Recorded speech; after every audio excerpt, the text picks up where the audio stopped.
সপ্তাহে ৭ দিনই সকাল ৬টা থেকে রাত ১২টা পর্যন্ত শিক্ষার্থীদের জন্য বাসে অর্ধেক ভাড়া চালুর ঘোষণা দিয়েছে ঢাকা সড়ক পরিবহন মালিক সমিতি। এ নিয়ে আরো জানাতে সরাসরি যুক্ত হচ্ছেন সহকর্মী শিউলি রায়।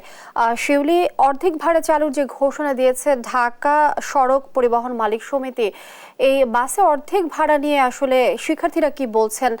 আর সংশ্লিষ্টরা কি বলছেন, পরিবহন সংশ্লিষ্টরা, সে বিষয়ে বিস্তারিত জানাবেন।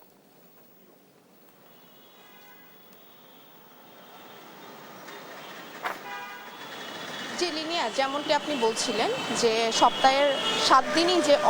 স্টুডেন্টের জন্য যে অর্ধেক ভাড়ার যে নির্ধারিত হয়েছে সেইটা আজকে থেকে সপ্তাহের আজকে হচ্ছে মঙ্গলবার ২৪ তারিখ, আজকে থেকে সেটা নির্ধারিত করা হয়েছে এবং গতকাল দুপুরবেলা হচ্ছে মালিক সমিতি পরিবহন ব্যবস্থাপনা লোকজনরা কিন্তু আসলে এইটা হচ্ছে সিদ্ধান্ত গ্রহণ করে এবং আমরা যে শিক্ষার্থীদের সাথে কথা বলেছি এবং শিক্ষার্থীরা আসলে তাদের বক্তব্য যেটাতে বলেছে যে তারা এটাতে আসলে অনেক আনন্দিত, কারণ আপনার হচ্ছে আগে বিগত কয়েক বছর হচ্ছে সপ্তাহে ৫ দিন কিন্তু আসলে স্টুডেন্টরা হচ্ছে তাদের হাফ পাসটা দিতে পারত, কিন্তু এখন হচ্ছে গিয়ে সপ্তাহে ৭ দিন হওয়াতে তাদের অনেক সুবিধা হয়েছে। তাদের অনেকের বক্তব্যর পাশাপাশি অভিভাবকরাও কিন্তু বলেছে যে এটাতে হচ্ছে গিয়ে তাদেরও হচ্ছে গিয়ে কিছুটা সুবিধা হয়েছে এবং তাদের আমাদের জনসাধারণের হচ্ছে গিয়ে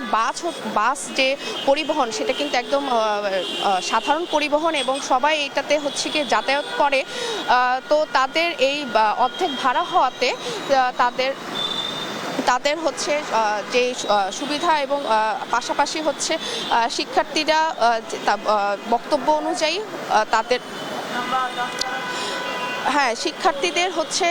শিক্ষার্থীরা তাদের বক্তব্যে যেটা বলেছে আমাকে, তাদের যে সপ্তাহে ৫ দিনই হচ্ছে গিয়ে ভার্সিটি এবং স্কুল কলেজ থাকাতে তাদের বেশিরভাগই হচ্ছে গিয়ে শুক্র শনিবার তাদের হচ্ছে টিউশনিতে যেতে হয় এবং শিক্ষকদের কাছ থেকে প্রাইভেট পড়তে হয়। সেই তখন হচ্ছে গিয়ে তাদের যাতায়াতে সেই শুক্র শনিবার কিন্তু তাদের পুরো ভাড়া দিয়ে কিন্তু আসলে হচ্ছে গিয়ে পরিবহনে চড়তে হতো এবং যাতায়াত করতে হতো। তো সেই সুবাদে হচ্ছে গিয়ে আজকে থেকে যে ভাড়া কার্যক্রমটা হচ্ছে গিয়ে হাফ ভাড়া কার্যক্রম যে হচ্ছে শুরু হয়েছে এবং আজকে থেকে যে তারা সপ্তাহে ৭ দিনই যে ভাড়াটা তারা পাবে, তো সেই দিক দিয়ে কিন্তু আসলে তাদের বলতে পারেন আপনি যে তাদের সব দিক দিয়ে হচ্ছে গিয়ে তারা আনন্দিত আসলে এই সিদ্ধান্ত গ্রহণে। তো আপনার এছাড়াও হচ্ছে আপনি জানেন যে ৫২র ভাষা আন্দোলন এবং ৭১-এর হচ্ছে আপনার স্বাধীনতার যে হচ্ছে গিয়ে স্বাধীন আমরা দেশ পেয়েছি, এছাড়াও ২০২৪-এ এসে যে আমরা হচ্ছে গিয়ে আরেকটা নতুন স্বাধীন বাংলাদেশ পেয়েছি, সেই স্বাধীন রাষ্ট্রের কিন্তু আসলে মূল প্রেক্ষাপটটাই কিন্তু ছিল আসলে ছাত্র সমাজের আন্দোলন ঘিরেই এবং এই ছাত্র সমাজের আন্দোলনে